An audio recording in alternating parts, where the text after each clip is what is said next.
सदा नाम घोष करो हरि कथा, सदा नाम घोष करो हरि कथा, तेणे सदा चित्ता समाधान।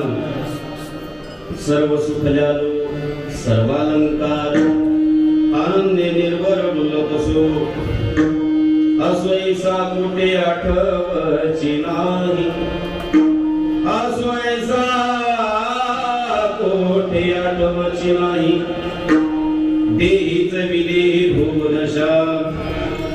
सर्व सुख जालो सर्वालंकार, आनंदी निर्भर डुलतसो, तुका म्हणे आम्ही, तुका म्हणे आम्ही झालो अग्निरूप, लागुणे दे पाप पुण्यंगा। सर्व सुख जालो सर्वालंकार, आनंदी निर्भर डुलतसो, पांडुरंगा प्रभू प्रथम।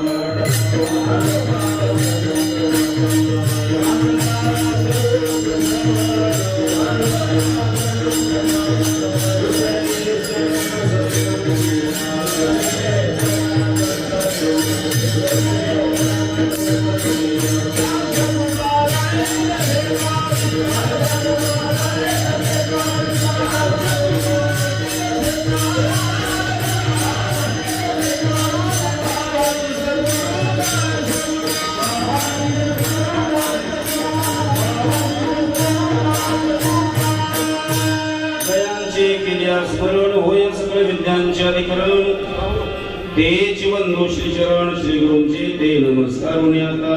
ओम नमो ज्ञानेश्वरा, करुणा करा दयाळा, तुमचा अनुग्रह लागलो पावन झालो चराचरी।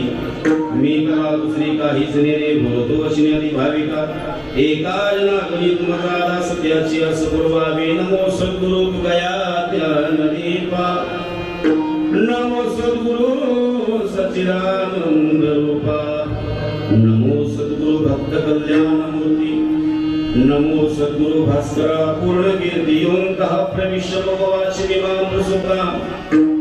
संजीव यज्ञ शक्तिधर सुरामना, अन्यांश हस्त चरण श्रवण गदादि प्राण। नमो भगवते पुरुषाय तुभ्यं, जिथे ज्ञान विज्ञान संजीव होते, जिथे योग विद्येस सामर्थ्ये, जिथे मानवाला मिळे मोक्ष गाथा।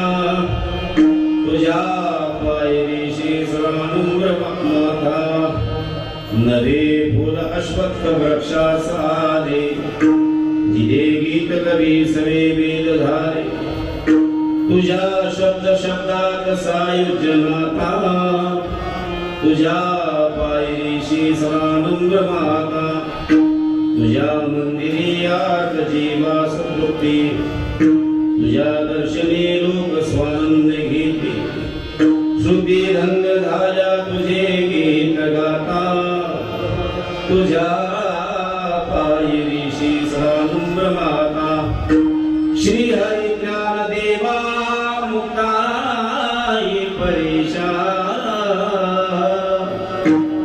श्री हरी ज्ञान देवा मुक्ताई परेशा तुझ्या पायरीशी सदानंद माता सेविरागी सेवक झाले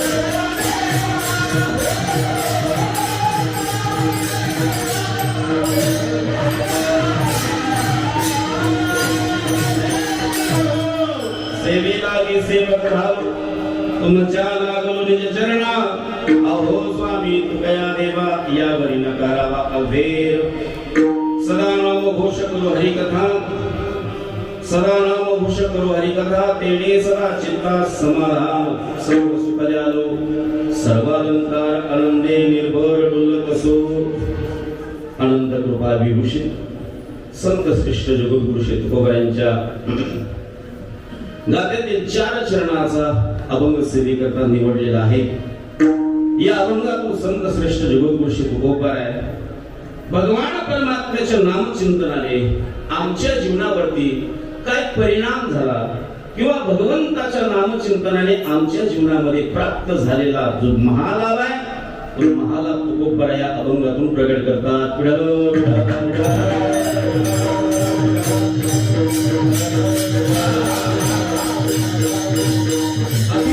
ब्रह्मांड नायक अकारण कारण करुणा वरून आले अखिल गुणी निधान भक्त वत्सल रुक्मिणी प्राण संजीवन जगदाधार भगवान श्री पांडुरंग परमात्म्याच्या अशुभ कृपेद्वारा मुक्त कैवल्य तेजोनिधी भगवान श्री ज्ञानोबराय संत हृदय सम्राट जगद्गुरु श्री तुकोबाराय वैराग्य मूर्ती श्री संत गोरोबा काका स्वानंद सुख निवासी सद्गुरु जोग महाराज आदि करून सर्व संत महंतांच्या आशीर्वादाने आपण या ठिकाणी चिंतन सेवा करण्याकरता उपस्थित झालेलो आहोत। अभंगावर थोडासा चिंतन करण्यापूर्वी थोडासा परिहार देणं अत्यंत महत्त्वाचं आहे। गेली अनेक वर्ष झाले वर्ष किती आहे कोणाला सांगू शकताय का? अजिबात नाही। अर्थात फार जुनी ही सेवा आहे। भगवान परमात्म्याचं नाम चिंतन करावं भगवान परमात्म्याची ही सेवा घडावी साधू संतांची ही सेवा घडावी या हेतूने सर्व गंधर्व ग्रामस्थांच्या वतीने केलेला फार मोठा हा प्रयत्न आहे।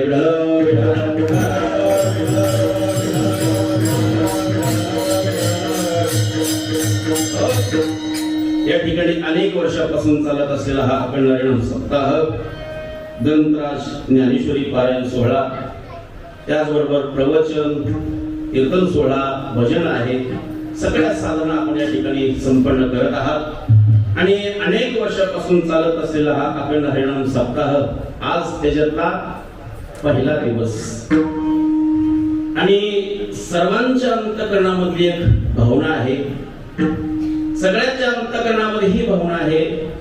आम्ही रिमोट हातामध्ये घेतला होता परंतु आम्ही एक मालिका लावली होती पण दुसरीच मालिका लागली असं सर्वांच्या अंतःकरणामधला भाव आहे। त्याचं कारणही मी तुम्हाला सांगणार आहे।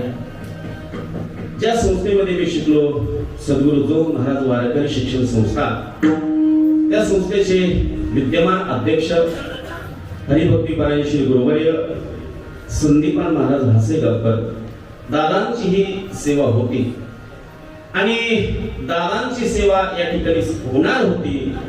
परंतु जोग महाराज वारकरी शिक्षण संस्थेसाठी एका व्यक्तीने 2 कोटी रुपयाची रक्कम दान दिली आहे.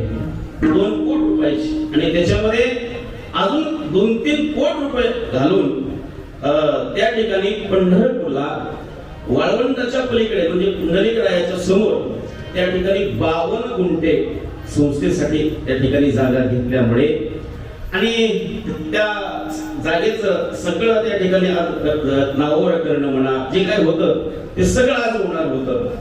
आणि त्याची रजिस्टर असल्यामुळे त्या ठिकाणी महाराष्ट्रातून नागपूर असेल, संभाजीनगर असेल, नाशिक असेल, पुणे असेल, मुंबई अनेक विभागातून फार मोठे अर्थात वारकरी शिक्षण संस्थेवरती प्रेम असणारे भाविक मंडळी आज पंढरपूरला आल्यामुळे दादांना या ठिकाणी येणं शक्य झालं नाही.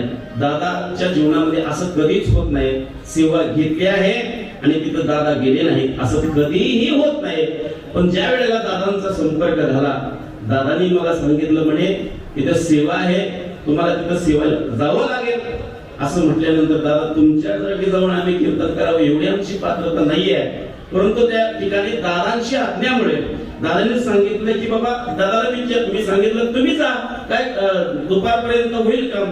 दादांनी सांगितलं आज हे काम होणं शक्य नाही, त्याच्यामुळे हे जे काम आहे हे वारकरी शिक्षण संस्थेचं जे काम आहे बघा, जगाच्या पाठीवर एक वारकरी शिक्षण संस्था अशी आहे जिथे शिक्षकाला पगार नाही आणि विद्यार्थ्याला फी नाही, अशी एकमेव वारकरी शिक्षण संस्था म्हणजे सद्गुरू जोग महाराज वारकरी शिक्षण संस्था आहे. सांगू त्या संस्थेमधून दरवर्षी 100 कीर्तनकार, नवे 100च्या पुढे कीर्तनकार या संस्थेतून या महाराष्ट्रासाठी बाहेर पडतात. म्हणून दादांनी सांगितलं मी काम करत आहे, मी आज कीर्तन सेवा जी टाळलेली आहे माझ्या प्रपंचाकरता टाळलेली नाहीये, माझ्या संसाराकरता मी कीर्तन सेवा टाळत नाहीये, तर मी आज सेवेला येऊ शकत नाही. ते फक्त महाराष्ट्राच्या संप्रदायासाठी, वारकरी संप्रदायासाठी या ठिकाणी मला येणं शक्य नाही असं दादाने आदेश दिल्यामुळे या ठिकाणी मला येण्याचं सौभाग्य मला प्राप्त झालं. ऐका, आणि दादाने पुन्हाही शब्द दिला. दादाने सांगितले या वर्षी जर गैरहजेरी लागली असेल पण पुढच्या वर्षी मात्र नक्की मी त्या ठिकाणी मी सेवेला येतो असं वचनही दादाने दिलेलं आहे.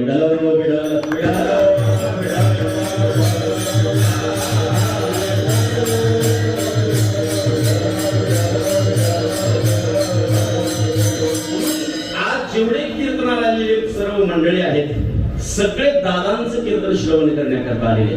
पण ऐका, पंचपक्वानाचं जीवन करण्याकरता तुम्ही आलेला होता, पण तुम्हाला भाकरीवर आणि चटणीवर तर महागाई खावं लागणार आहे. परंतु असू द्या, दादांच्याच मुखातून काही श्रवण केलेलं आहे ते सांगण्याचा तुमच्या समोर मी प्रयत्न करणार आहे. त्याचबरोबर या सप्ताहासाठी सुंदर असे वादक या ठिकाणी उपस्थित आहेत. आदरणीय आमचे जीवलग योगेश महाराज तेही या ठिकाणी उपस्थित आहेत. त्याचबरोबर ज्यांनी सुंदर अशी चाल गायली ते आदरणीय आमचे हरिभक्तीपरायण रिंकेश महाराज तेही या ठिकाणी उपस्थित आहेत. त्यांचे हे ठिकाणी कृतज्ञता धारण करतो. त्याचबरोबर आपल्या या परिसराचं वैभव आदरणीय आमचे जीवलग सोमनाथ महाराज तेही या ठिकाणी उपस्थित आहेत. आणि बघा, दादांच्या इथपर्यंत येण्याकरता ज्यांनी फार प्रयत्न केला, नवे 7 वाजेपर्यंत दादांना फोन करायचे असे आबाने आज मात्र फार मोठा प्रयत्न केलेला आहे, परंतु दादा येऊ शकलेले नाहीत. आपल्याला दादाने वचनही दिलेलं आहे. म्हणून सर्व साधू संतांच्या चरणारविंदी, सर्व टाळकऱ्यांच्या चरणारविंदी मी या ठिकाणी नतमस्तक होतो आणि सेवेला घेतलेला जो अभंग आहे थोडंसं चिंतन करण्याचा प्रयत्न करतो.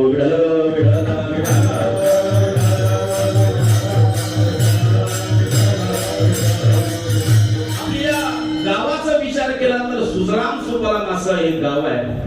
या ठिकाणी अत्यंत श्रद्धाळू मंडळी आहेत, परमार्थाची आवडीची मंडळी आहेत. आणि या ठिकाणी महाराज आमच्यासारख्या एका पामराला या ठिकाणी उभा करतात आणि एवढे हार आमच्या गळीमध्ये घालतात. सांगू का, हे हार आमच्यासाठी नाही, तो एवढी आमची लायकी नाहीये. हे हार तुम्ही ज्ञानोबराय तुकोबरायला घालत आहात एवढी आमची पात्रता नाहीये. हे जे व्यासपीठ आहे ते साधू संतांचं आता संत महात्म्यांनी या जगाला उपदेश केला त्या महात्म्यांचं हे व्यासपीठ आहे. आणि तुम्ही एवढे हार घालता एवढा आदर वारकरी संप्रदायासाठी आहे आणि एवढी कृतज्ञता तुमच्या अंतःकरणामध्ये आहे. म्हणून मनापासून तुमचे मी धन्यवाद व्यक्त करतो. त्याचबरोबर जोग महाराज वारकरी शिक्षण संस्थेचे जे माझे विद्यार्थी आहेत आपल्या भागातलं वैभव आदरणीय श्री हरिभक्तीपरायण गुरुवर्य अभिमान महाराज जगताप तेही या ठिकाणी उपस्थित आहेत. तर आज दादांची भेट होईल म्हणून त्या हेतूने या ठिकाणी आलेले आहेत. म्हणून त्यांचेही त्या ठिकाणी मी कृतज्ञता धारण त्या ठिकाणी करतो. सेवेला घेतलेला अभंग तुकोबरायांचा आहे आणि आज प्रथम दिवस असल्यामुळे भगवान परमात्म्याच्या नामाचं चिंतन घडावं भगवान परमात्म्याच्या रूपाचं चिंतन घडावं या हेतूने मी अभंग घेतलेला आहे.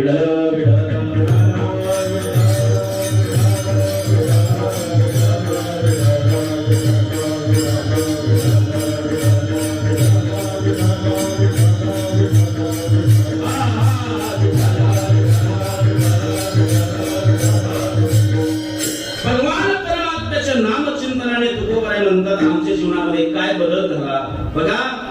मानवी जीवन जगत असताना प्रत्येक जीवाच्या अंतःकरणामध्ये प्रत्येक व्यक्तीच्या अंतःकरणामध्ये समाधान प्राप्त व्हावं जीवनामध्ये धन्यता प्राप्त व्हावी अंतःकरण तृप्त व्हावं कृतकृत्य व्हावं ही अंतःकरणामध्ये भावना आहे बघा.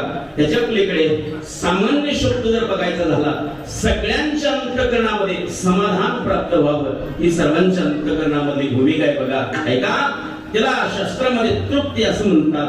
दोन प्रकारची तृप्ती आपल्याला पाहता येईल. एक संकुश तृप्ती आहे आणि एक निरंकुश तृप्ती आहे. निरंकुश तृप्ती कशाला म्हणतात जिथं तात्पुरती तृप्ती आहे तिला निरंकुश तृप्ती म्हणतात आणि जिथं कायमचं समाधान किंवा तृप्ती मिळते त्याला संकुश तृप्ती असं म्हणतात. ऐका निरंकुश तृप्ती ही प्रपंचाच्या क्षेत्रामध्ये प्राप्त होते संसाराच्या क्षेत्रामध्ये प्राप्त होते. संसारामध्ये आपल्या जीवनामध्ये समाधान प्राप्त होते पण ते समाधान मात्र हे तात्पुरतं समाधान आहे बघा. तुकोबराय सांगतात सुख पाहता जवळपाडे दुःख पर्वता एवढे अर्थात पर्वता एवढं दुःख सहन करावं लागतं आणि मात्र सुख पाहता जवळपाडे म्हणजे जवळ आहे ना तेवढं सुख आहे. अर्थात तात्पुरतं समाधान हे प्रपंचाच्या क्षेत्रामध्ये संसाराच्या क्षेत्रामध्ये परंतु कायमचं समाधान कायमची तृप्ती ही परमार्थाच्या क्षेत्रामध्ये आहे.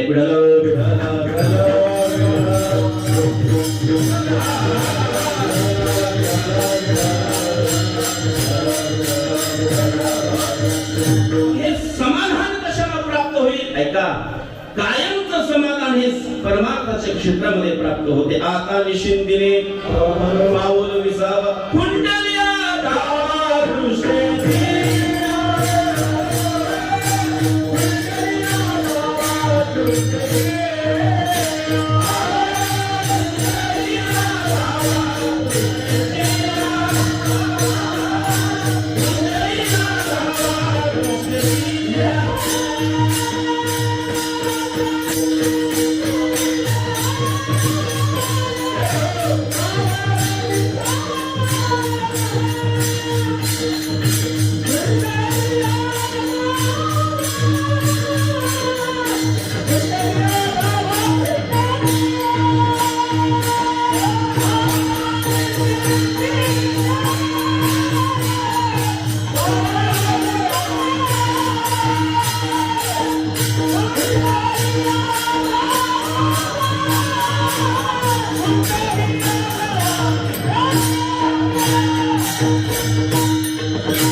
आमच्या अंतःकरणामध्ये कसल्याही प्रकारची आशा शिल्लक राहिलेली नाही. कृतकृत्य झालो इच्छा रीती पावलो जीवन धन्य झालेलं आहे. महाराज या धन्यतेला प्राप्त होण्याकरता कृतकृत्याला धन्यतेला प्राप्त होण्याकरता जीवनामध्ये कोणती साधना महत्वाची आहे. तुकोबराय म्हणतात वारकरी संप्रदायामध्ये कोणतीही साधना ही फलद्रूप करणारी आहे. बघा परमार्थाच्या क्षेत्रामध्ये तीन गोष्टी विशेष आहेत. त्याला आपण शब्द शास्त्रामध्ये अलौकिक आहे. अलौकिक तीन गोष्टी आपल्या आपल्याला पाहता येतील. अलौकिक एक भगवान परमात्मा हा अलौकिक आहे. ऐका, भगवान परमात्मा जगाचा मालक हा अलौकिक आहे. त्याच्या पलीकडे संत महात्मे हे अलौकिक आहेत आणि त्याच्या पलीकडे भगवान परमात्म्याचं नाव हे अलौकिक सांगितलं. ऐका, अलौकिक कशाला म्हणतात? तर साधा शब्द आपण सगळ्यांच्या माहितीतला विशेष. भगवान परमात्मा हा विशेष आहे, संत महात्मे विशेष आहे आणि भगवान परमात्म्याचं नाम हे विशेष आहे. बघा, विशेष कशाला म्हणतात? तीन निकष आपण पाहूया. अलौकिक कशाला म्हणतात? तीन निकषाचा विचार जर करायला गेलो, तीन निकष या तिन्ही गोष्टीला आपण लावून पाहूया. बघा, अलौकिक कशाला म्हणतात? जिथं लौकिक जगाला त्याचं ज्ञान कळत नाही त्याला अलौकिक असं म्हणतात. ऐका, जे पंचमहाभूतामध्ये जे अडकत नाही ते अलौकिक आहे. आणि ऐका, जिथं काळाची सत्ता चालत नाही त्याला अलौकिक असं म्हणतात. बघा, लौकिक जगाला भगवान परमात्म्याचं ज्ञान आहे का? आता भगवान परमात्म्याचे दर्शन व्हावं, भगवान परमात्म्याची प्राप्ती व्हावी ही अंतःकरणामध्ये अपेक्षा आहे का? नाही. आहे का?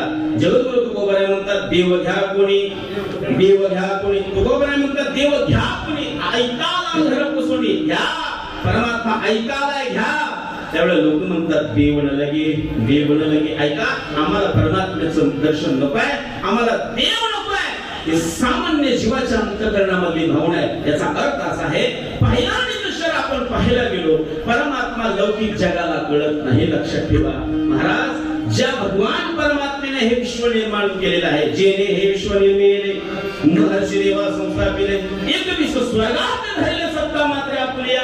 या विश्वाचा मालक जर कोण असेल, भगवान परमात्मा. लक्षात ठेवा, भगवान परमात्मा आहे. ज्ञानोबराय सांगतात म्या बोलविल्या, वेदो बोले, म्या चालविल्या, सूर्य चाले, म्या हलविल्या, प्राण व्हाले, जोगाती चालिता. या विश्वाचा जनिता हा भगवान परमात्मा आहे. बघा, ज्या भगवान परमात्म्याने विश्व निर्माण केले किंवा हा देह जर कोणी दिला असेल आपल्याला, दिले इंद्रिय हात पाय कान डोळे कबुलाया वचन, जे जोडसी नारायण नासे जीवपण भरून, आपल्याला हे शरीर जर कोणी दिलं असेल, ऐका, जगाच्या मालकाने आपल्याला हे शरीर दिले. बघा, हे चांगले डोळे कोणी दिले असतील तर जगाच्या मालकाने परमात्म्याने आपल्याला डोळे दिलेले आहेत. चांगले हात पाय सगळे इंद्रिय भगवान परमात्म्याने दिलेले आहेत. मला असं म्हणायचंय, त्या देवाचं स्मरण असलं पाहिजे. बघा, असलं पाहिजे. तुम्ही संसाराला विसरला तर चालेल, पण जगाच्या मालकाला कधी विसरायचं नाही. तुकोबराय म्हणतात हे चिदान देगा देवा तुझा विसर भावा. महाराज म्हणतात देवा तुझा विसर कधी पडू नये, ही अंतःकरणामधली भावना आहे. बघा, म्हणून या महाराष्ट्राच्या भूमीमध्ये, या भारत देशाच्या भूमीमध्ये ज्या भगवंताने आपल्याला निर्माण केलेलं आहे, सगळं आपल्याला दिलेलं आहे, पण त्याच देवावरती विश्वास ठेवायला काही लोक तयार नव्हतो. लोक म्हणतात या जगामध्ये देव नाही.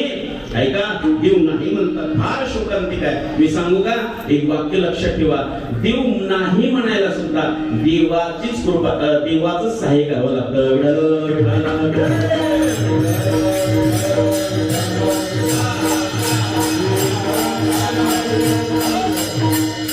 नाही म्हणतात. मी सांगू का, मी कीर्तनामध्ये 3 प्रकार नेहमी करत असतो. एक वर्ग असा आहे, तो देवाला मानतच नाही, या जगामध्ये देव नाही असा एक वर्ग म्हणतो.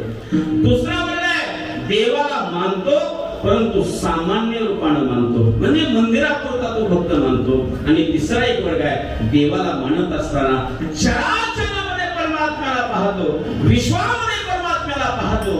हा तिसरा वर्ग आपल्याला पाहता येईल. पहिला वर्ग आहे, या जगामध्ये देव नाही म्हणणारे अशी नास्तिक विचाराचे लोक आपल्याला पाहायला मिळतात. बघा काय झालं. बघा, गुरुदेव बाबा फार सुंदर दृष्टांत सांगत असतात. बाबा सांगतात काय झालं म्हणे, एक गुरुजी होते आणि गुरुजी वर्गामध्ये शिकवत असताना नास्तिक विचाराचे होते. देवाला मानत नसायचे, देव नाही या जगामध्ये म्हणायचे. परंतु त्याच वर्गामध्ये एक नारायण नावाचा मुलगा होता. नारायण नावाचा मुलगा होता. तो घरामध्ये त्याच्या आई मालकरी होती. आई महिन्याची वारी करायची. त्याचे वडील महिन्याची वारी करायचे.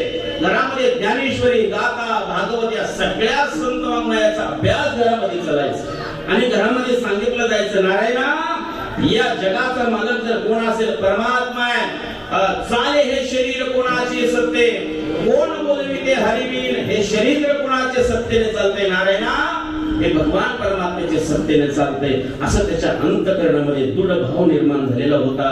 परंतु शाळेमध्ये आल्यानंतर गुरुजी शिकवत असताना म्हणायचे की बाबा या जगामध्ये देव नाही असं म्हणायचे. पण महाराज त्या नारायण नावाच्या मुलाला हे खटकायचं, म्हणायचं त्याला वाटायचं की आपल्या घरी तर सगळे विश्वाचा मालक परमात्मा हे सत्य आहे. या जगामध्ये जर सत्य काय असेल, सत्य तो विठ्ठला काल हा लाविला जगदाकार. ऐका तुकोबरे म्हणतात सत्य तू विठ्ठला. 3 वेळेला तुकोबरे सत्य का म्हणतात? भूतकाळामध्ये सुद्धा परमात्मा सत्य आहे, वर्तमान काळामध्ये सुद्धा परमात्मा सत्य आहे आणि भविष्य काळामध्ये सुद्धा परमात्मा सत्य आहे. भूतकाळामध्ये तुम्ही आम्ही होतो का माहिती आहे का? नाही माहिती. आता वर्तमान काळामध्ये तुम्ही आम्ही आहोत. परमात्मा सुद्धा, परमात्म्याचं अस्तित्व सुद्धा आहे आणि पुढे आपण राहूच काय गॅरंटी आहे? कोणाची गॅरंटी आहे? कोणालाच वाटतं मी अमर आहे, इथं अमर कोण नाही. आपली कोणाचीच गॅरंटी नाही.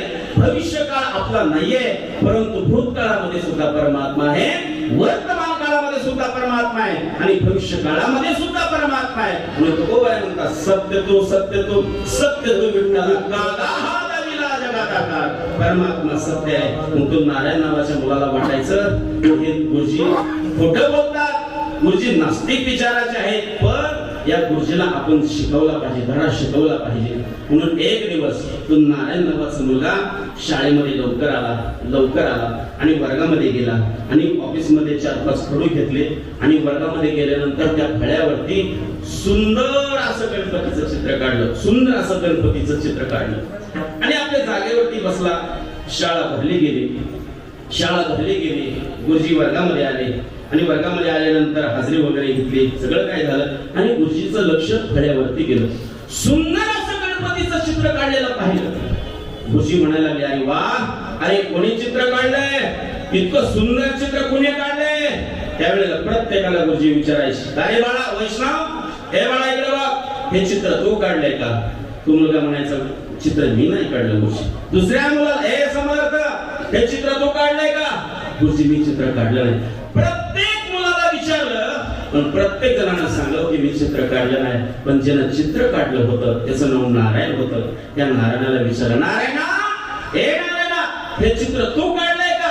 तो नारायण नावाचा मुलगा म्हणू लागला गुरुजी चित्र मी काढलं नाही, पण चित्र कोणी काढलं हे मी सांगू शकतो. सांग नारायणा, हे चित्र कोणी काढलं? काय झालं म्हणून गुरुजी, मी शाळेमध्ये लवकर आलो होतो, मी माझ्या जागेवरती बसलो होतो आणि बसल्यानंतर 4-5 खडू त्या ठिकाणी असणाऱ्या त्या टेबलावरती होते. काय बघा गुरुजी, त्यातला एक खडू उठायचा, आपोआप गणपतीची सोंड काढायची, आपोआप गुरुजी. दुसरा खडू उठायचा, गणपतीचा असणारा पोट काढायचा. तिसरा खडू उठायचा, गणपतीचे हात काढायचा. 5वा खडू उठायचा, गणपतीचे पाय, त्याच्या समोर असणारे मोदक. असं आपोआप चित्र बनत होतं गुरुजी. त्यावेळेला गुरुजीला राग आला, नारायण आपली चेष्टा करतोय. गुरुजी बोलू लागले अरे मूर्खा नाऱ्या, अरे तुला अक्कल आहे का? अरे आपोआप चित्र कुठे बनत असतं का? त्यावेळेस तो नारायण नावाच्या मुलाने उत्तर दिलं गुरुजी मूर्ख मी नाही, मूर्ख तुम्ही आहात. अरे अचेतन चित्र काढण्याकरता कुणीतरी चेतन असला पाहिजे, तसंही विश्व चालवण्याकरता कुणीतरी विश्वाचा जनिता असला पाहिजे ना गुरुजी, असला पाहिजे. याचा अर्थ असा आहे माणसाच्या जीवनामध्ये देवाचं अस्तित्व मानलं पाहिजे. ऐका, दुसरा वर्ग आहे देवाला मानतो परंतु सामान्य रूपाने मानतो. बघा लोक नको ते खातात, नको ते पितात आणि नको ते खाल्ल्यानंतर लोक म्हणतात हनुमंतरायाच्या मंदिरामध्ये, पांडुरंगाच्या मंदिरामध्ये जायचं नाही का? चला ना कीर्तनाला. नको महाराज, आज नको ते खाल्ले. म्हणजे देवाचं अस्तित्व मानतो, फक्त मंदिरापुरतं मानतो. ऐका, हा दुसरा वर्ग आहे. आणि तिसरा वर्ग आहे देवाचं अस्तित्व मानतो. कसं मानतो? चराचरामध्ये विश्वाला, परमात्म्याला पाहतो. हा म्हणजे साधू संतांचा वर्ग आहे. तो गोबरे सांगतात विठ्ठल विस्तारी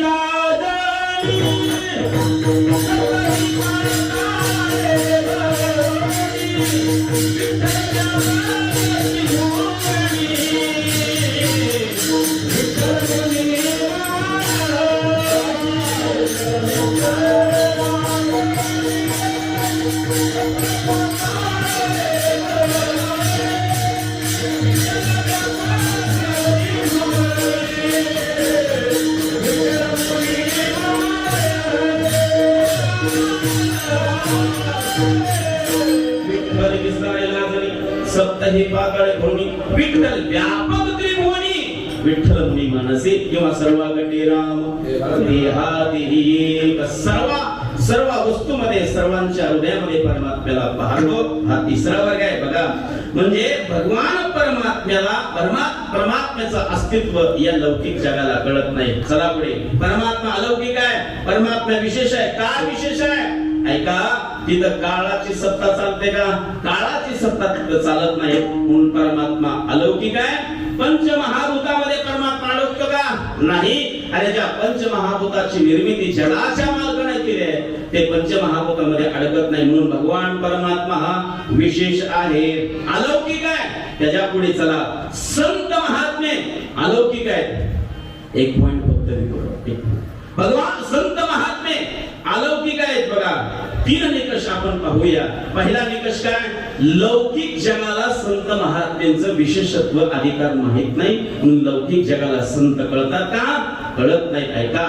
ज्ञानोबरांच्या काळामध्ये 750 वर्षापूर्वी ज्ञानोबरांना त्यावेळेला किती त्रास झाला. अरे त्या ज्ञानोबरा तुकोबरांचं भजन केल्यानंतर आम्हाला पंचपक्वानाचं जेवण मिळतो. ज्या ज्ञानोबरांचं तुकोबरांचं भजन केल्यानंतर आम्हाला संध्याकाळी गुलाबजामुन मिळतो.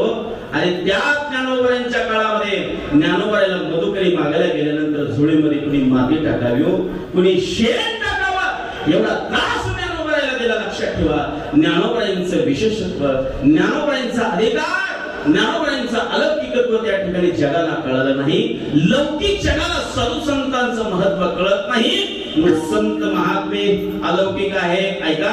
संतांचा महिमा कळण्याकरता, जाणण्याकरता संतांचं अंतःकरण लागतं.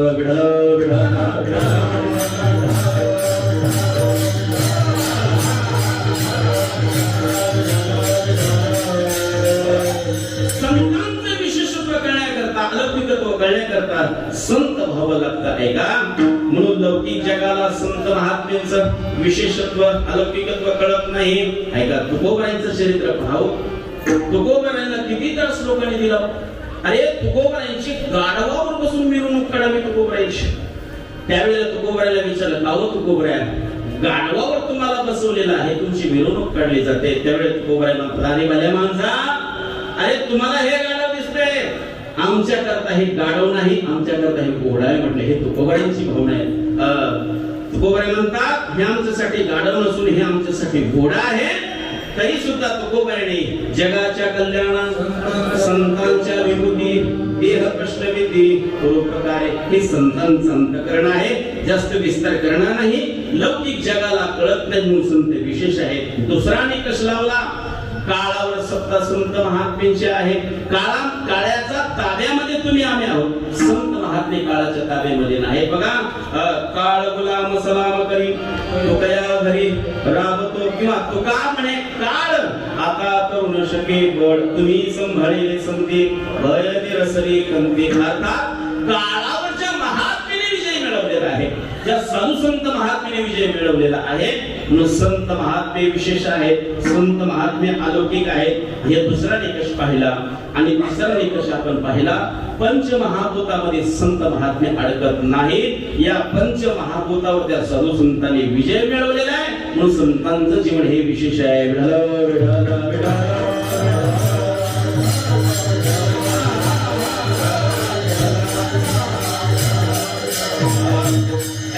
भगवान परमात्मा विशेष आहे.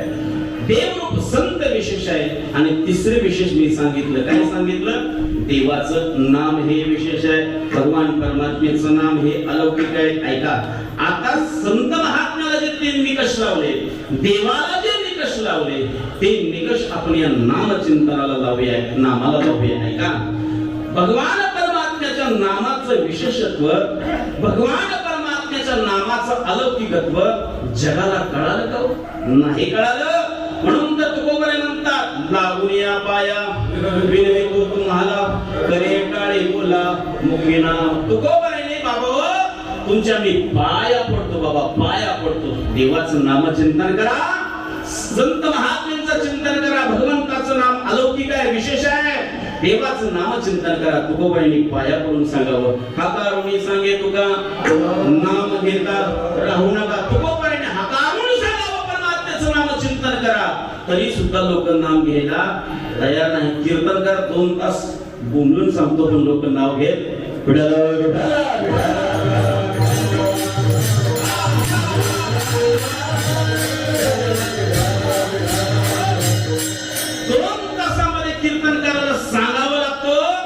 देवाचं नामचिंतन करा, विठ्ठल विठ्ठल म्हणा. मी सांगू का? ऐका, फार महत्वाचं वाक्य सांगतो. देवाचं नाम मुखामध्ये येण्याकरता सुद्धा पूर्व पुण्य असावं लागतं. विठ्ठल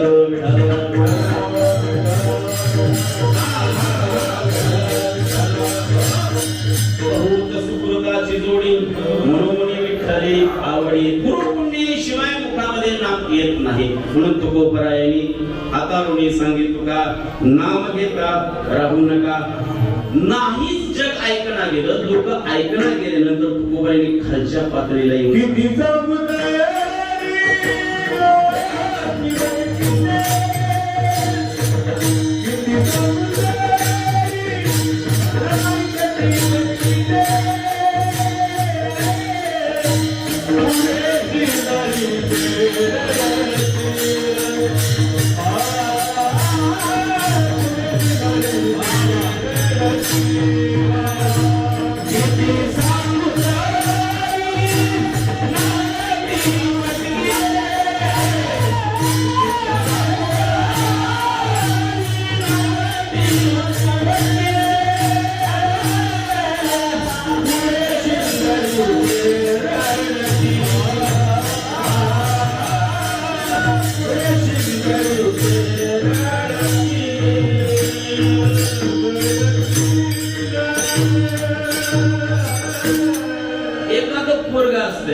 शाळेतच जात नाही हो, शाळेतच जात नाही.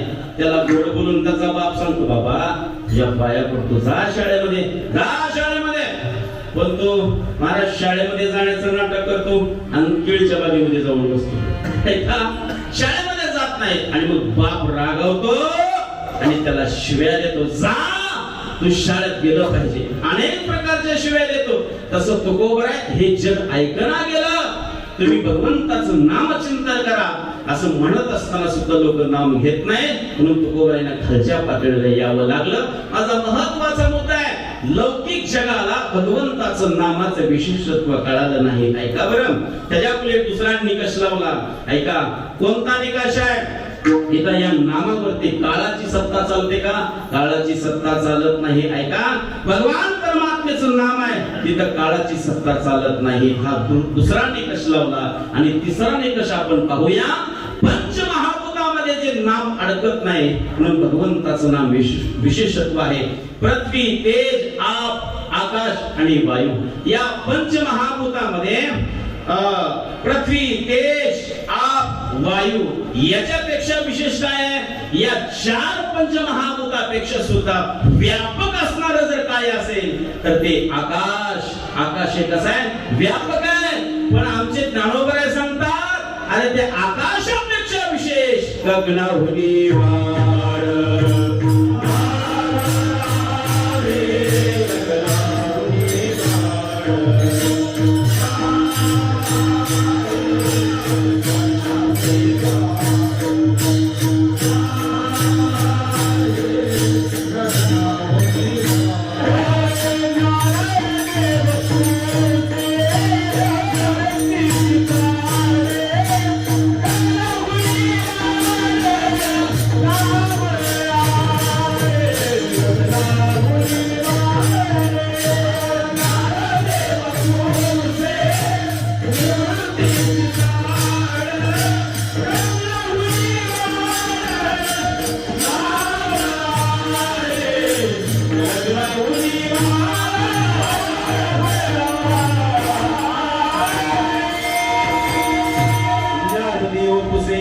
निवृत्तीसी चाड गगनाहुनी वाढ नाम आहे. आकाश व्यापक आहे. पण आमचे ज्ञानोबराय सांगतात, या आकाशापेक्षा सुद्धा व्यापक भगवंताचं नाम आहे. हे 3 निकष नामाला सुद्धा लागू होत नाही. म्हणून तुकोबराय म्हणतात, या मृत्यू लोकामध्ये, या कलियुगामध्ये तुम्ही काय करा? भगवंताचं नामचिंतन करा, देवाचं स्मरण करा.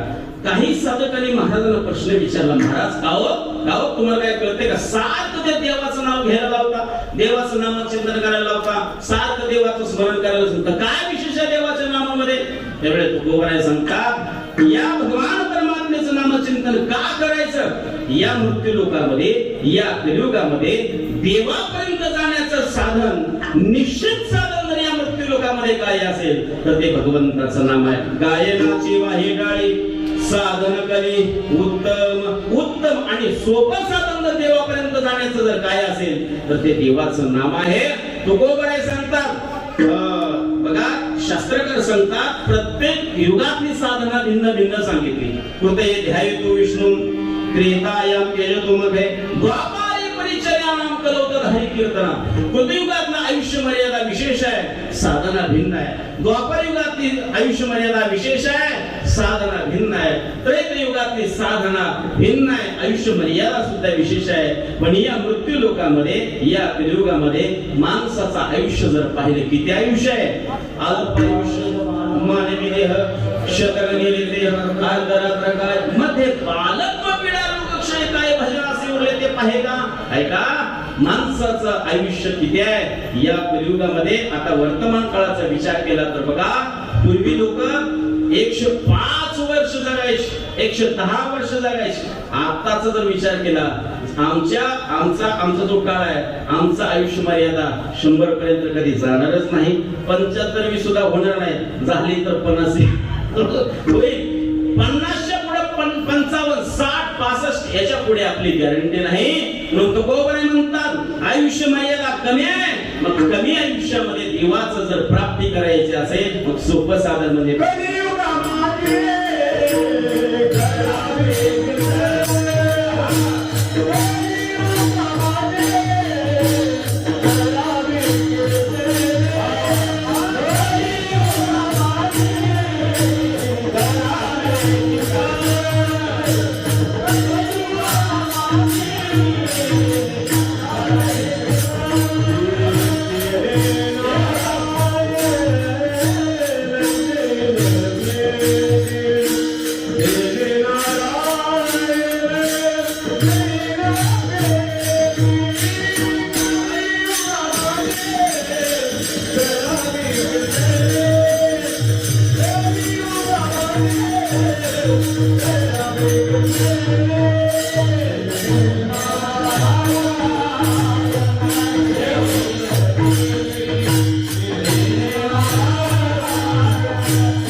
या कलियुगामध्ये देवाच्या प्राप्ती करता भक्ती हेच उत्तम साधन आहे. तो का म्हणे सोपे आहे सर्व होणी शहाणा तो धनी घेतो येते. किंवा तुकोबाराय सांगतात या जगामध्ये कोणतीच गोष्ट अशक्य नाही ती प्राप्त होण्याकरता देवाचं नामचिंतन करा. ते अशक्य गोष्ट सुद्धा तुमच्या जीवनामध्ये प्राप्त होईल. काय हे केले एका चिंतिता विठ्ठले सर्व साधनाची सार भवसिंधू उतरी पार. काय होणार नाही त्या देवाच्या नामचिंतनाने? ऐका, तुकोबाराय सांगतात या जीवाला देव बनण्याचं सामर्थ्य भगवान परमात्म्याच्या नामचिंतनामध्ये. राम म्हणता रामची होईले पदी वैसुनी पदवी घ्यायचे ऐसे सुखवचने आहे विश्वासे अनुभव पाहे. तुकोबाराय सांगतात या राम नामाने, ऐका, या राम नामाने जीवाला देव बनण्याचं देवती होईल म्हणती देव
देवाच्या नामचिंतनामध्ये.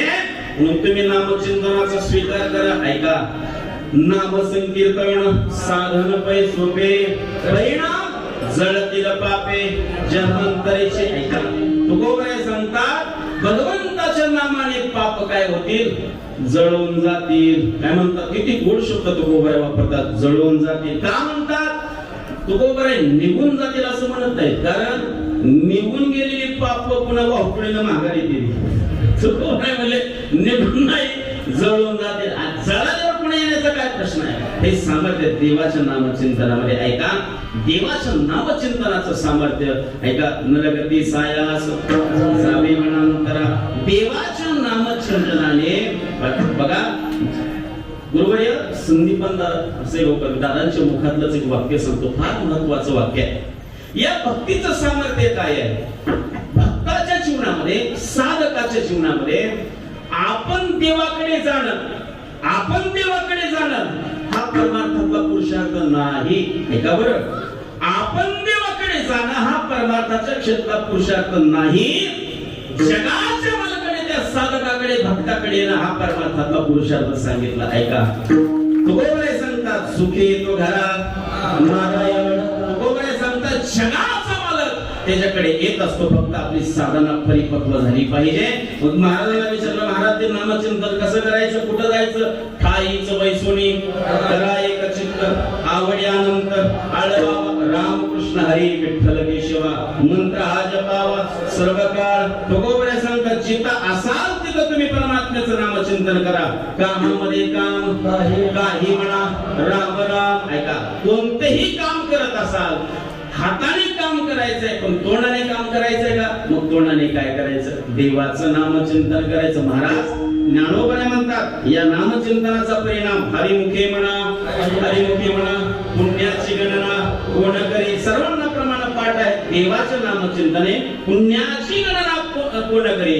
पुण्याची गणना करता येत नाही, एवढं सामर्थ्य देवाच्या नामचिंतनामध्ये. महाराज या नामचिंतनाचा काय परिणाम आहे, अजून काय लाभ आहे. ऐका, ज्ञानोबांच्या हरिपाठातून एक उदाहरण प्रमाण पाहूया. या नामचिंतनाचं सामर्थ्य काय. बघा काय झालं, एक व्यक्ती आमुष्याच्या दिवशी कुठेतरी जुना काळ होता, प्रवास करण्याकरता गेला आणि प्रवास करण्याकरता गावाकडे आला. आमुष्याची रात्र आहे, 12-1 वाजले. हो 1 वाजले, 12-1 वाजले. आणि मग महाराजाला गावाकडे जायचंय, 2 किलोमीटर अंतरावरती गाव राहिले. काय करावं. मग आता त्याच्या अंतःकरणामध्ये भीती होती की पूर्वी लोक सांगायची गावाच्या अलीकडे अर्धा किलोमीटरवरती वडाचं झाड आहे, वडाचं झाड आहे. त्या वडाच्या झाडाखाली भूत राहतात. मुळे भूत, अंतःकरणामध्ये भीती होती. अरे बापरे, काय वेळ आली आपल्यावरती, काय वेळ आली. गावाकडे तर जायचंय, त्या वडाखाली भूत राहतात, शक्य नाही. आमुष्याची रात्र आहे, महाराज दिसत सुद्धा नाहीये, समोरचं काहीही दिसत नाही, अशी अवस्था प्राप्त झालेली आहे. पण महाराज जात असताना त्याला कधी कधी कीर्तनाला येत होता. मला देवाचं नाम घेतल्यानंतर तिथं भूत सुद्धा राहत नाही म्हणे, असं ऐकलेलं होतं. त्याने विचार केला, एक काम करू, आपण देवाचं नामचिंतन करू. महाराज जसं जसं ते वडाचं झाड जवळ येत होतं ना, तसं तो राम राम राम राम म्हणायचं. आणि जसं जसं वडाचं झाड जवळ येईल, जशी मोटरसायकलची स्पीड वाढते का नाही, तशी राम राम राम राम राम राम राम राम. महाराज वडाचं झाड जवळ आलं, झाडाच्या जवळ आला, मग तर इतकी स्पीड वाढली, राम राम राम राम राम राम. महाराज स्पीड वाढली. महाराज वडाच्या झाडाकडे सुद्धा बघणं गेलो, कसलंच बघना. आणि महाराज मला विचार केला, म्हणजे पूर्वी लोक सांगत होती भूत राहते, बघावं तर म्हणे भूताकडे. महाराज भीती लटलट कापत होता, देवाचं नामचिंतन करत होता, राम राम राम राम म्हणत होता. वडाच्या झाडाखाली, वडाच्या झाडाकडे बघितलं की आवाज, असा आवाज आल्याबरोबर भूत आलं नाही. तुला ज्ञानोबा सांगतात, पळे भूत बाधला भेटे.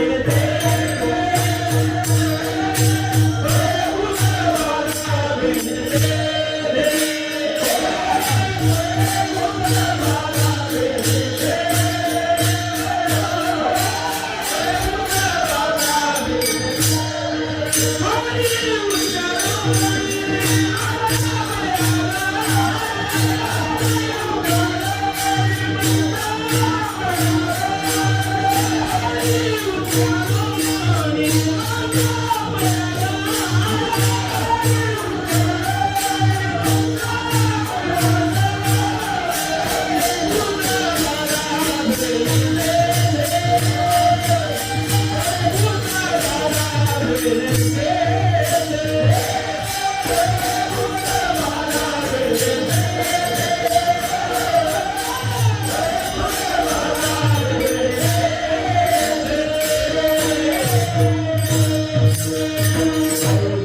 मंत्र प्रयागात बळे भूत बाधा वेली देते.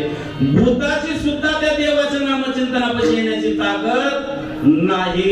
म्हणून देवाच्या नामाचं सामर्थ्य आहे.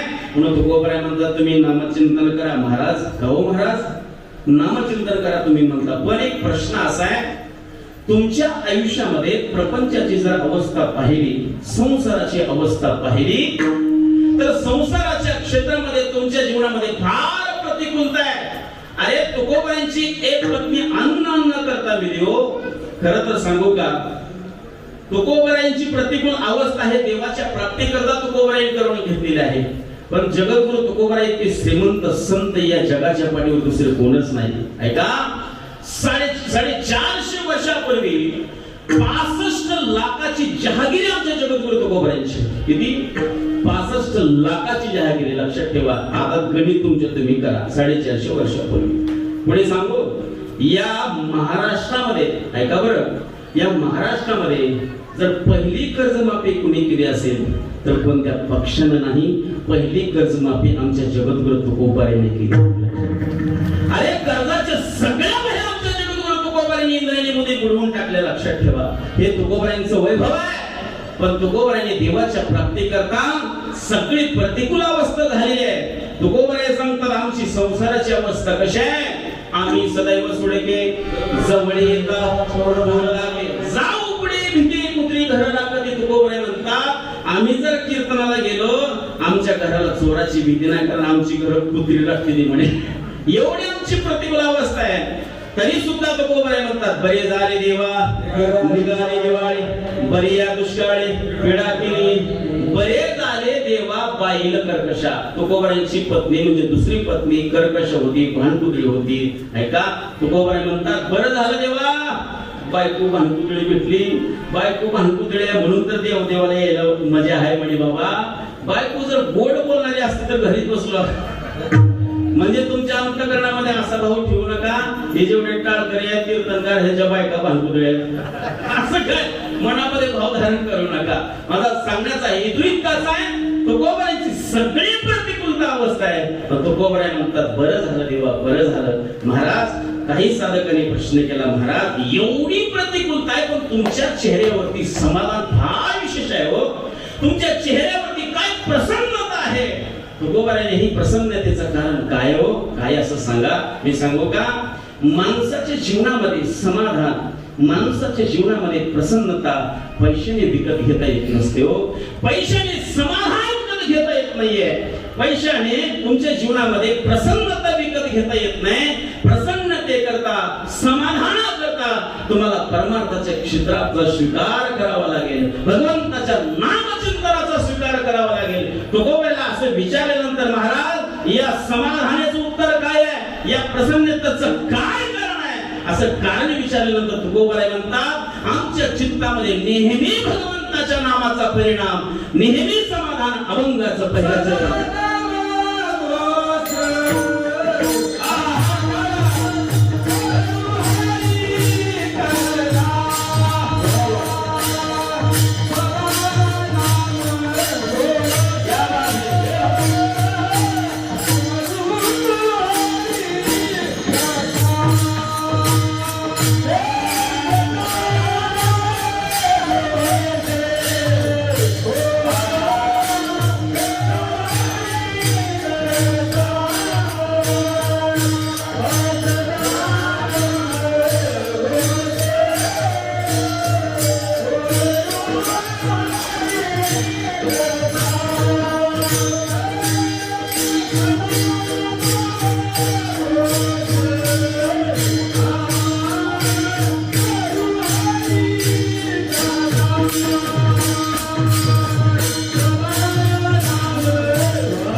विचारलं महाराज चेहऱ्यावरती प्रसन्नता कशामुळे समाधान कशामुळे त्याचं उत्तर महाराज देतात सदा नाम घोष करो हरी कथा तेने सदा चित्ता समाधान आम्ही भगवंताचं नामचिंतन सारखं सतत क्षणाक्षणाला भगवंताचं नामचिंतन करतो त्याचा परिणाम सदा नाम घोष करो हरी कथा तेने सदा चित्ताला सदा सतत आमच्या जीवनामध्ये समाधान आहे म्हणून तुकोबराय म्हणतात समाधानाचं कारण हे भगवंताचं नामचिंतन आहे आम्ही परमार्थाच्या रस्त्याला लागलो आणि परमार्थाच्या रस्त्याला लागल्यानंतर भक्तीचा स्वीकार करून आम्ही या समाधानापर्यंत प्राप्त झालेला आहोत मग या जगाचा विश्वाचा जर विचार केला जीवाचा विचार केला हे जीव लोक अर्थात ही मनुष्य नर देहामध्ये माणसं आलेली आहेत ही माणसं परमार्थाच्या क्षेत्रामध्ये या रस्त्याला का लागत नाही त्याचे शास्त्रामध्ये 6 कारण सांगितलेले आहेत त्याची 2-3 कारण आपण पाहूया पहिलं कारण आहे या परमार्थाच्या वाटेला लागल्यानंतर समाधानाला जाण्याचं जे ठिकाण आहे का जात नाही त्याचं पहिलं कारण आहे लोक निंदा करतात म्हणून त्या समाधानापर्यंत जात नाही परमार्थाच्या रस्त्यावरून माघारी येतात पहिलं कारण आहे दुसरं कारण आहे अहंकार दुसरं कारण आहे तिसरं कारण संसारावरती असलेले आसक्ती प्रपंचाविषयी माईक पदार्थाविषयी असलेलं प्रेम आहे हे तिसरं कारण आहे चौथं कारण आहे देवावरती असलेला अविश्वास हे चौथं कारण आहे आणि त्याच्याही पलीकडे आपण त्या ठिकाणी त्या समाधानापर्यंत हे जीव लोक असणारे मनुष्य प्राण्यामध्ये त्या ठिकाणी का जात नाहीत नरदेह प्राप्त होऊन सुद्धा त्या समाधान का प्राप्त होत नाही अशी 4-5 कारण जर आपण पाहायला गेलो त्याचं पहिलं कारण शास्त्रकार सांगतात त्या समाधानापर्यंत न जाण्याचं कारण लोकनिंदा करतात परमार्थाच्या रस्त्याला लागले की लोक नावं ठेवतात मी सांगू का तुम्ही कितीही चांगलं वागलात तरी लोक तुम्हाला नावं ठेवणार आहेत आणि कितीही वाईट वागला तरी नावं ठेवणारच आहेत कसंही वागा लोक तुम्हाला नावं ठेवणारच आहेत म्हणून निंदा करणाऱ्या लोकांकडे परमार्थाच्या क्षेत्रामध्ये आलेल्या साधकांनी कधी पाहायचं नाही बघा कधीच पाहायचं नाहीये लोक म्हणतात अरे करून भागला देवपूजेला लोक सहल म्हणतात अरे याचा विचार कधी करायचा नाही नेहमी आपण भगवंताची साधना करायचं त्या रस्त्याने जायचं त्या पंथाने जायचं निश्चित समाधान प्राप्त होईल मी सांगू का तुकोबराय म्हणतात मानवी जीवनामध्ये आपल्याला नरदेह प्राप्त झाल्यानंतर लोकांची निंदा तर कधीच करायची नाही का करायची नाही मी सांगू का आपण जर एखाद्याची निंदा केली ना ज्या व्यक्तीची आपण निंदा करत आहोत ना ते तो सगळं पाप आपल्या डोक्यावरून बसते म्हणून लोकांची निंदा कधीच करायची नाही म्हणून तर तुकोबराय म्हणतात निंदकाचे घर असावे देशात महाराष्ट्रात जिल्ह्यात तालुक्यात गावात गल्लीत नाही हो निंदकाचे घर असावे शेजारी ऐका एक वाक्य सांगतो बघा तुमच्या आयुष्यामध्ये जीवन जगत असताना निंदा करणारी लोक जर जास्त संख्या वाढली ओळखायचं की आपण योग्य रस्त्याने चाललोय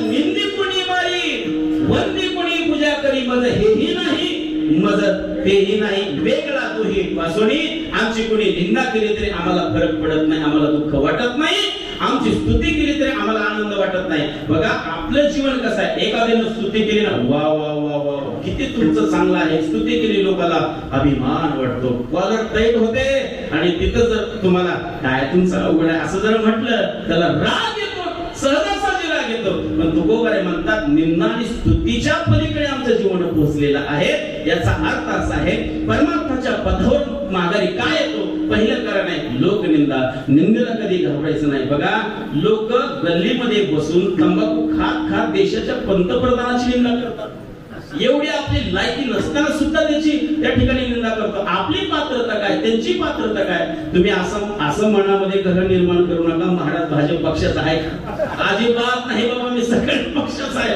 अजिबात नाही साधं उदाहरण तुम्हाला दिलं माझा मुद्दा इतकाच आहे निंदा करायची नाही पहिलं कारण सांगितलं दुसरं कारण शास्त्रकारांनी दुसरं कारण सांगितलं माणसाच्या जीवनामध्ये समाधान प्राप्त न होण्याचं कारण परमार्थाच्या पदावरून माघारी येण्याचं कारण अहंकार माणसाच्या जीवनामध्ये अहंकार नसला पाहिजे बघा मग कोणताही अहंकार असू द्या परमार्थाच्या क्षेत्रामध्ये सुद्धा कलेचा अभिमान अहंकार नसावा कीर्तन माझ्यासारखं कोणाला येत नाही अहंकार नसावा बघा माझ्यासारखं वाजन इथं नाही बघा आमच्या गळगावकडे माझ्यासारखं वादन कोणालाच येत नाही अहंकार नसावा. साधं वाजवले तो दुखतय खोब्यात वाजवायला येत असते हो. त्याला जर म्हणलं ना चला भजन सुरू झालंय, हा दम निघणा काय येतो की मग. अरे अहंकार कामाचा नाहीये. तुकोबरे सांगतात अहंकार गेला तुका म्हणे देव झाला. परमार्थाच्या क्षेत्रामध्ये अहंकार चालतच नाही, पण संसाराच्या क्षेत्रामध्ये सुद्धा तुम्ही अहंकार धारण करू नका. अरे मी 2 कोटी रुपयाचा कोटीच्या घराचा मालक आहे, माझा बंगला 2 कोटी रुपयाचा बंगला आहे. अहंकार धारण करू नका. सांगू का शेवटची आंघोळ सुद्धा त्या बंगल्यामध्ये नाही, बाहेर आहे हो. अहंकार धारण करू नका. 100 एकरचा मालक आहे. अरे ज्या दिवशी तू जाशील ना दुसऱ्या दिवशी तुझ्या सातबाऱ्यावरचं नाव कमी होईल, लक्षात ठेवा. अहंकार धारण करू नका. या समाजामध्ये लोक तुमची स्तुती करतील, अहंकार धारण करू नका. म्हणून परमार्थाच्या क्षेत्रामध्ये अहंकार चालत नाही. अहंकार दूर ठेवला पाहिजे. अहंकारामुळे लोक त्या समाधानापासून बाजूला जातात. दुसरं कारण सांगितलं. तिसरं कारण आहे माणसाच्या जीवनामध्ये प्रपंचाची आसक्ती, संसारातलं प्रेम. बघा परमार्थाचं क्षेत्र आणि संसाराचं क्षेत्र आहे. आपण आवडीने प्रपंच करतो का आवडीने परमार्थ करतो? साया से करेसे प्रपंच से हरिसी न भजसे कोण्या आपण आवडीने परमार्थ करत नाही, आपण सवडीने परमार्थ करतो, पण आवडीने संसार करतो.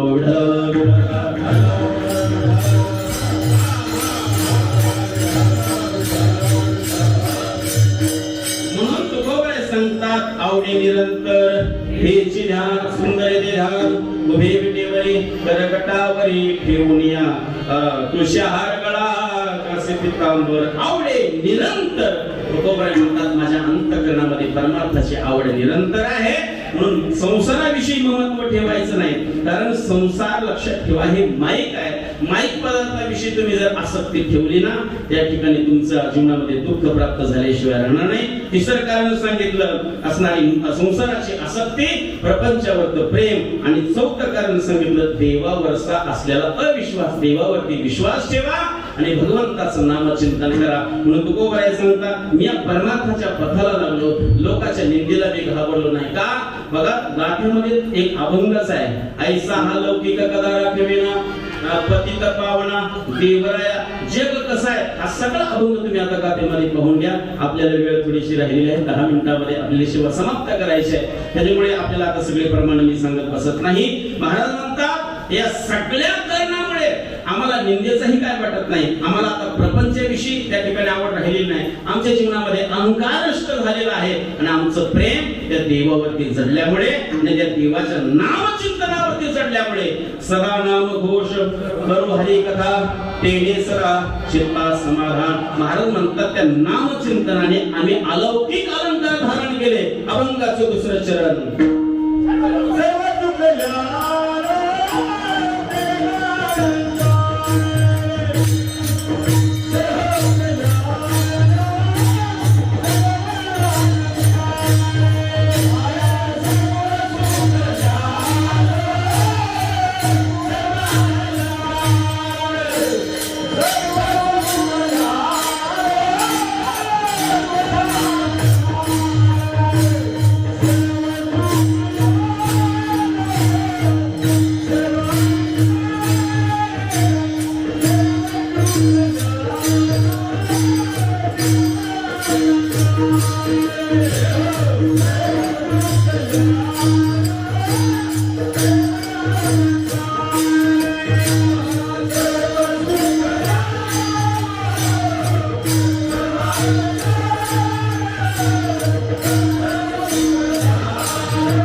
सर्व अलंकार आनंदे निर्भर डुलत सो सर्व अलंकार आम्ही त्या नामचिंतनामुळे परिधान केलेले आहेत. पुढे महाराज म्हणतात या नामचिंतनाचा परिणाम अस्वैसा कुठे आठवची नाही देहीच विदेही भोगदशा. आम्ही आमच्या जीवनामध्ये अर्थात वर्तमान काळामध्ये आम्ही देहामध्ये असतानाच विधी ही अवस्था आम्ही भोगत आहोत. परिणाम देवाचं नामचिंतन आहे. बघा संतांच्या जीवनामध्ये देहाविषयी ममत्व राहिलेलं नाहीये.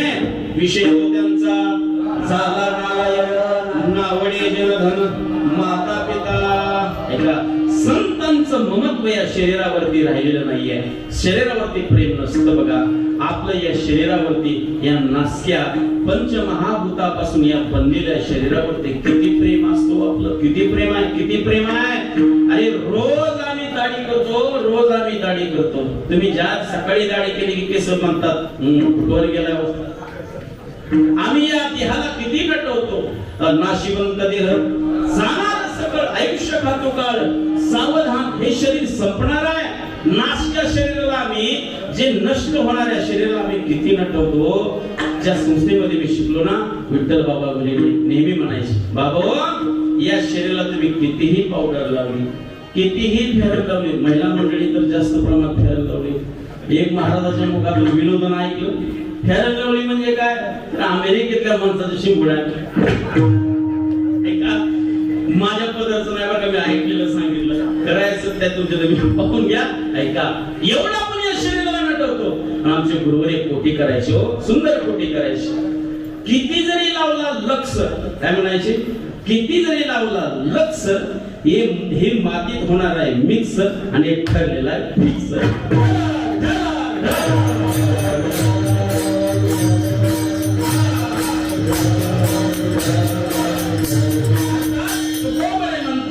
देहाविषयी महत्व संतांच्या अंतःकरणामध्ये नाही पण या देहावरती आपण फार प्रेम करतो फार प्रेम करतो. पण संत महात्मे मात्र देहातीत संतांचं जीवन आहे. भगवंताच्या नामचिंतनामुळे आसुईचा कोठे आठवची नाही देहीच विदेही भोगदशा. अगदी 5 मिनिटांमध्ये शिवेला पूर्ण विराम देणार आहे. तुकोबरांची कीर्ती भयानक अशी पसरली. महाराष्ट्रामध्ये नाही देशामध्ये काशीपर्यंत तुकोबरांची कीर्ती पसरली. आणि मग इथे एका विद्वान पंडितांना इच्छा झाली की तुकोबरांची कीर्ती काशीपर्यंत आली. नेमके हे तुकाराम महाराज कोण आहे हे पाहण्याकरता ते महाराष्ट्रामध्ये आले. दरमजल करत त्या काळामध्ये कुठली वाहनं नव्हती त्या काळामध्ये आणि महाराष्ट्रामध्ये आले. पुणे जिल्ह्यामध्ये आले. देवळी या नगरीमध्ये सकाळची वेळ आहे. सकाळचा प्रहर आहे 5-6चा प्रहर आहे आणि त्या काळामध्ये देहूच्या बाहेर देहूमध्ये प्रवेश करायचा आहे. काही थोड्या अंतरावरती तुकोबराय बाहेर दिशेला गेले होते आणि तुकोबराय अपवित्र अवस्थेमध्ये होते. आणि त्यावेळेला तुकोबरायांचं अपवित्र अवस्थेमध्ये सुद्धा विठ्ठल विठ्ठल विठ्ठल विठ्ठल त्या ठिकाणी भगवंताचं नामचिंतन करत आहे. तो असणारा तो विद्वान पंडित देहूमध्ये प्रवेश करत असताना देवाचं नाम कानावरती पडतंय. नाम कानावरती पडतंय म्हटल्यानंतर बघितलं तर कोण व्यक्ती आहे. अरे अपवित्र अवस्थेमध्ये असताना सुद्धा देवाचं नामचिंतन करतोय. काय कळतंय का नाही. सोडून दिलं आणि देहूमध्ये प्रवेश केला. विचारलं का हो तुकाराम महाराजांचं घर कुठे आहे. ते म्हणले 2 नंबरच्या गलीमध्ये जा. 2 नंबरचं जे घर आहे ते तुकोबरायांचं आहे. ते विद्वान पंडित तुकोबरायांच्या घरासमोर आले. तुकोबरायला हाक मारली. घरातून तुकोबरायांच्या घरातली माणसं आणि सांगितलं कोण पाहिजे मला तुकाराम महाराजांची भेट घ्यायची आहे. बाहेर गेलेले आहेत आता थोड्या वेळामध्ये येतील. आणि त्या ठिकाणी तो असणारे विद्वान पंडित आपल्या घरामध्ये तुकोबरायांच्या घरामध्ये बसलेला आहे. तुकोबरायांच्या वेळेला घरामध्ये आले. पाहिलं त्या विद्वान पंडिताने पाहिलं अरे बाबा हाच व्यक्ती अपवित्र अवस्थेमध्ये असताना देवाचं नामचिंतन करत आहे असं म्हणत असताना हे कसले संत आले हे कसले साधू आले. त्यावेळेला विचारलं का हो तुम्ही अपवित्र अवस्थेमध्ये सुद्धा असताना तुम्ही देवाचं नामचिंतन करत होता. त्यावेळेला तुकोबराय म्हणतात काय सांगू माझी मद झाली अनावर वाचा छंद या नामाचा घेतला असेल. माझी वाणी अनावर झाली आहे. माझा विषय नारायण झाल्यामुळे त्या ठिकाणी माझी वाणी राहत नाही. हो कशी राहत नाही तुमच्या जिभेला आळा घाला. त्यावेळेला सांगितलं तुकोबराय म्हणतात मी माझ्या जिभेला आळा घालू शकत नाही. नामदेव महाराज पठाडे फार सुंदर सांगत असतात. त्या विद्वानाने जगद्गुरु तुकोबरायांच्या जिभेला धरलं. तुकोबरायांच्या जिभेला धरल्याबरोबर तर तो काशीचा पंडित तो आपोआप विठ्ठल विठ्ठल विठ्ठल करू लागला. हा कशाचा परिणाम आहे? हा नामचिंतनाचा परिणाम आहे. आसवाईचा कोठे आठवची नाही देहीच विधी भोगदशा. ही कशा भगवान परमात्म्याच्या नामचिंतनामध्ये आहे. सर्व सुख द्यालो सर्वालंकार आनंदी निर्भर फुलत असो. ऐका सर्वांनी ऐका, ज्या नामचिंतनाने तुकोबांच्या जीवनामध्ये हा महाला प्राप्त झालाय, एकदा सर्वांनी मोठे प्रेमाने भगवंताचं चिंतन करूया. ज्याला हात आहे त्याने हात बळी करा करा करा. महिला मंडळी पुरुष मंडळी आंध्रामध्ये मला दिसतंय बरं का हो. महाराजाला काय दिसत असेल बघा, तुम्हाला वाटत असं दिसतंय पण मला दिसत नसलं तर देवाला दिसते बघा. जर हात नाही बरी केला, देवाचं नामचिंतन नाही केलं, जाताना काही येळवाकडं झालं तर माझ्याकडे येत नाही बघा. सर्वांनी मोठ्या प्रेमाने विठोबा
नाही देहीच विधी भोगदशा. महाराज आम्हाला एक प्रश्न विचारायचा. काय प्रश्न आहे? तुम्ही नामचिंतन करता, देहामध्ये विधी ही अवस्था आहे, पण तुम्हाला पाप पुण्य लागत नाही का? त्यावेळेस तुकोबारे म्हणतात आमचं जीवन हे अग्निमय झालेलं आहे. याचं उत्तर महाराज अभंगाच्या शेवटच्या चरणात देतात.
झालो अग्निरूप लागुने दे पाप पुण्यंग. तुकोबाई म्हणतात आम्हाला पापही लागत नाही आणि आम्हाला पुण्यही लागत नाही. आम्ही देहातीत आहोत. विधीही आमच्या जीवनामध्ये प्राप्त झाल्यामुळे आम्हाला पाप पुण्य काय लागू शकत नाही. तुका म्हणे आम्ही झालो अग्निरूप. आमचं जीवन हे अग्निरूप झालेलं आहे. महाराज म्हणतात या सगळ्या गोष्टीच्या पलीकडे जीवन गेल्यामुळे आता पाप पुण्यही त्या ठिकाणी लागू शकत नाही. अशी अवस्था कशामुळे? फक्त भगवंताच्या नामामुळे. सर्व सुखाले आलो सर्व अलंकार आनंदी निर्भर डुलत असो ज्ञानेश्वर.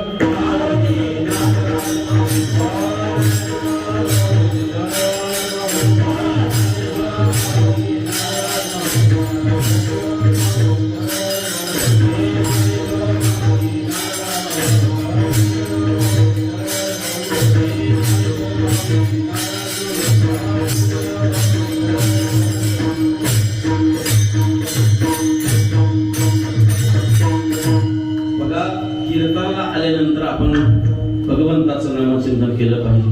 चिंतनाने काय आहे?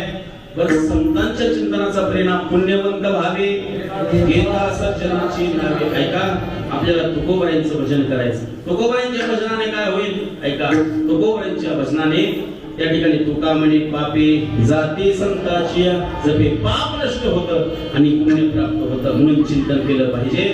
मी असंच या ठिकाणी कीर्तनाला गेलो बरं का. कीर्तनाला गेलो आणि मी असंच म्हटलं, बाबा कीर्तनाला आल्यानंतर आपण काहीतरी नेलं पाहिजे, पुण्यमत पदरामध्ये पडलं पाहिजे, काहीतरी लाभ घेतला पाहिजे असं म्हटलो. मी असं म्हटलं की माझी चप्पलच नाही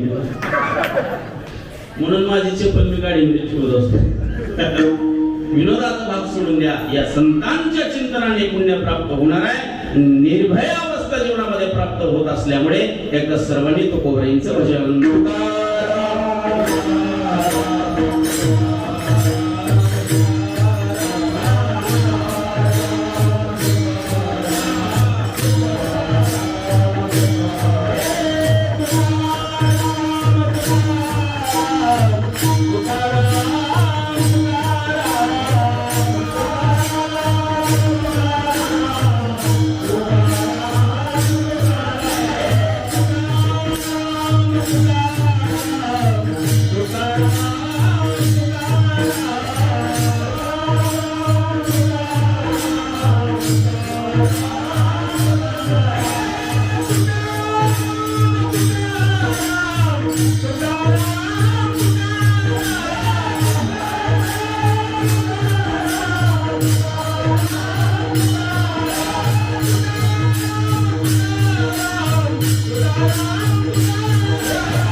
सदा चित्ता समाधान सर्व सुख जालो सर्व अलंकार आनंद निर्भर डुलत असो झालेली चिंतन सेवा सर्व शत्रू वर्गांच्या चरणारविंदी समर्पित करतो.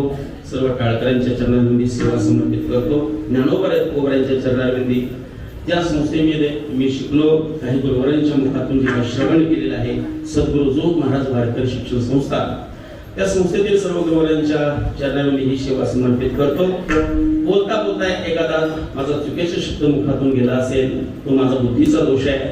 जे काही योग्य आहे ते गुरुवरांच्या मुखातून काही श्रवण केलेलं आहे, गुरुवरांच्या मुखातून श्रवण केलेलं आहे, ते तुमच्या समोर मी मांडण्याचा बोलण्याचा प्रयत्न केलेला आहे. म्हणून आपल्या जीवनामध्ये नामचिंतन करा आणि ज्या साधू संतांनी ब्रह्मविद्येचा सुकाळ घराघरामध्ये केला, ये मराठी नगरी ब्रह्मविद्येचा सुकाळ करीत गेले दिले वरी सुखाची वरी होदी या जगा. ज्ञानोबा सांगतात बघा, ज्ञानोबांच्या ज्ञानेश्वरीची सेवा करा.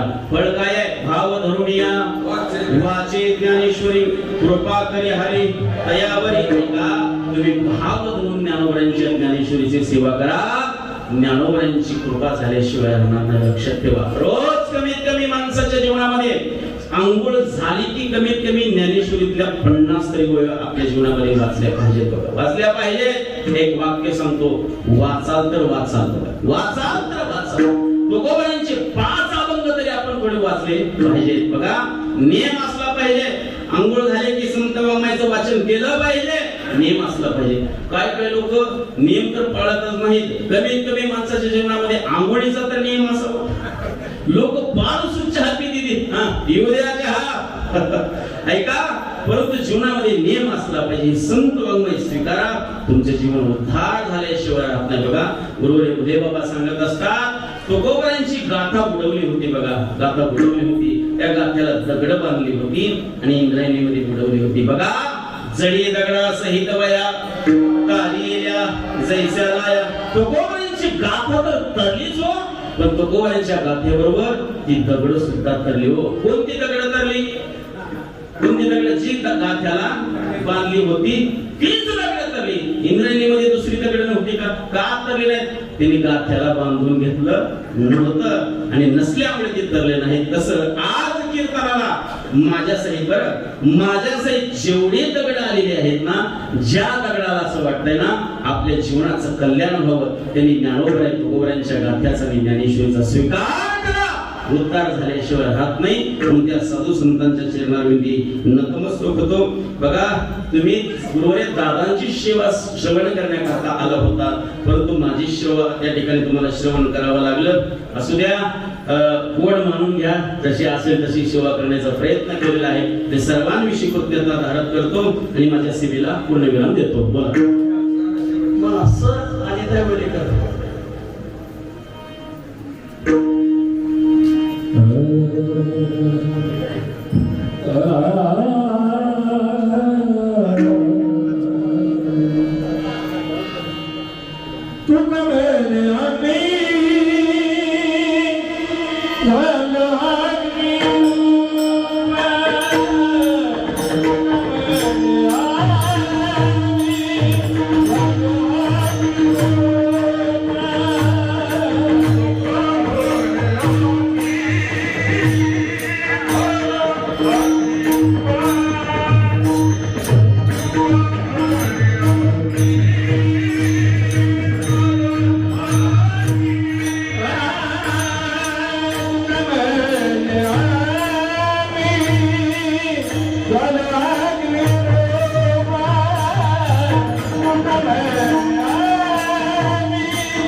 विठाल देवी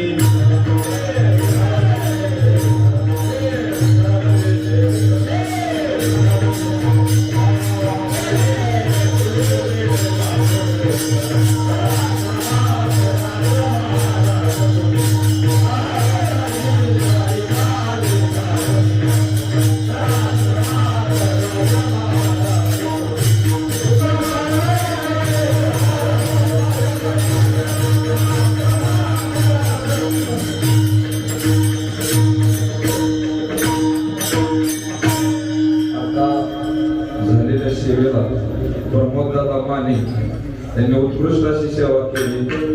जरी त्यांना वाटलं असेल की कंदरकरांची तहान दुधाची तहान ताकावर भागवली, तर तसं काही नाही. आमच्या कंदरकरांची तहान दुधाच्या ऐवजी बासुंदीनं तुम्ही भागवली. इतकी उत्कृष्ट सेवा केली कंदर ग्रामस्थांच्या वतीने आम्ही चढून. तसेच आज सकाळी विष्णुपंत माने या भाविकांचा नाश्ता झाला. दुपारी रंगनाथ शिंदे या भाविकाची पंगत झाली आणि आता सायंकाळी पैलवान उमेश काका अर्जुन इंगळे या भाविकाची पंगत आहे. यानंतर नित्यपाठाचे 12 भंग होतील. पहाटे 5 ते 6 काकडा, उद्या सकाळी 6 ते 7 अभिषेक, 7 ते 10 पारायण. पारायण झाल्यानंतर स्थानिक भाविकांचं प्रवचन होईल, दुपारचं भजन होईल. सकाळी उद्या शंकरांना नवले या भाविकाचा पारायणामध्ये नाश्ता राहील. उद्या दुपारची पंगत हरिभक्त पारायण भवन बापू जगताप या भाविकाचे आहे. आणि उद्या दुपारी 1 ते 4 सद्गुरू महिला भजनी मंडळ या महिलांचं भजन होईल. आणि उद्या 5 ते 6 हरिपाठ, 6 ते 7 हरिभक्त पारायण अर्जुन भाऊ शिंदे या भाविकाचं प्रवचन होईल. आणि उद्या संध्याकाळी बरोबर 7:15 वाजता कीर्तन चालू होईल. जर आपण 15 मिनिटं कीर्तन आधी चालू केलं तर आपल्याला 15 मिनिटं कीर्तन जास्त ऐकायला भेटतं. बरोबर 7:15 ते 9:30 हरिभक्त पारायण विलास महाराज गेजगे परभणी या भाविकांचं कीर्तन होणार आहे. या सर्वही कार्यक्रमांना वेळेत सर्वांनी उपस्थित राहावं. ज्ञानदेव